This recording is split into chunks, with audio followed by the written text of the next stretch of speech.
Hi guys, Sarah here. I have a new video for you today. It's all about how I wrote a full-length novel as a stay-at-home mom. Before we get started, if you want more creative content like this, don't forget to hit the subscribe button. And I have a children's book called The Littlest Magnolia. It's all about mindfulness in children and a flower falling from a tree. 100% of the proceeds go towards my daughter's medical care. You can buy it on Amazon at the link below. So if you're watching this video, you probably have some interest in writing a novel and you probably are short on time. So I'm going to try and make this as fast as I can. My first tip is to read this book called Write Your Novel in a Month. It's what I read. Some of what I say might be from this. I read this like 4 years ago, so some of what I say might come from this. I don't remember. And it's obviously not a full polished manuscript in 1 month. It's just your first draft. But I did end up writing my first draft in 2 or 3 months, not 1 month. But like I said, I'm a full-time stay-at-home mom, so I don't really have that much free time, and we don't have like a nanny or babysitters or family within 5,000 miles. My second tip is to get yourself a nice notebook that you like. You know, make sure the cover's nice, make sure quality's nice. I like when it has this little bookmark to keep to your pages. Get yourself a nice pen that you like writing with, that writes smooth. Bring it with you wherever you go. You can also make notes in your phone in your little note area, but I love to handwrite my notes. It helps me brainstorm better. So get yourself one of these, bring it with you everywhere you go, because you're gonna be just like my video, my reel, my little short. You're gonna have all these ideas coming up and popping up all throughout your day, and you don't want to forget them. And I always tell myself, I'm not going to forget this. This is so good. And I always forget it. So make sure you write it down. Stop what you're doing. Just make a little note real quick and then keep going on with your day. That way it's there when you need it, when you're at the end of your day, ready to sit down and get to work. Okay. My third tip is to get inspired. Make sure that you are bursting with creative energy that you don't even know what to do with, and so enthusiastic about your project that you don't want to stop for a second. I'm going to be sharing with you, it's going to be kind of spoilers for my upcoming novel, but I think it's worth sharing with you to show you what I mean. So one thing I did once I got really excited about my novel is I went online and I searched for images of people who I thought sort of resembled my characters, and I printed them out and I put them on this board. It's like my little vision board for my novel. I wrote their names, and every time I wrote, I would put it in front of me and it would keep me visualizing it kind of like a movie in my mind. Along with this, I think important thing is to have music that really puts you into the mood of your book.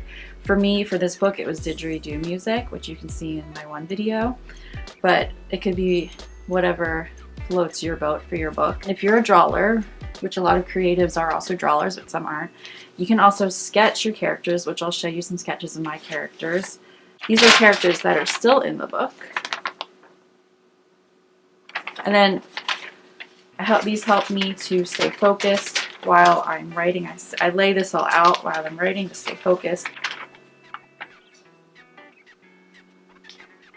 Get enthusiastic. Draw your characters, make your little vision board, and maybe share it with somebody you trust who you know will be enthusiastic about it, so they can share your enthusiasm for the story, and get pumped up for your story to use that energy throughout your writing process to keep you going, because it's going to get hard, it's going to get challenging, you're going to feel down in the dumps sometimes, you're going to feel exhausted, and this enthusiastic energy is what's going to get you through to finish at least the first draft. Once you have all of that stuff down and going, you're going to be excited, and the energy is going to be flowing constantly. You'll be writing down your notes.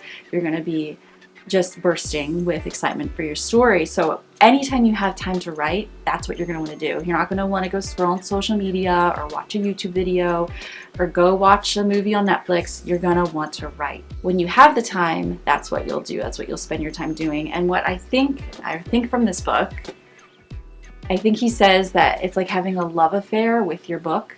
I think this was what he said. I can't remember if it was him or maybe it was Big Magic.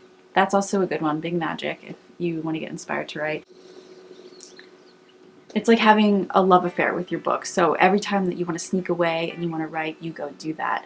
Anytime you have, I mean, when you have children, it is different. You can't go do that. Like, obviously, like right now, I stuck away to make this while my baby's napping and my daughter's doing homeschool work on the academy. And so I can now come and do this passion project because I'm finished my novel. Whenever you have downtime, instead of spending it on other things, you will spend it on writing your novel because you are enthused and excited about it and you can't wait to get it done.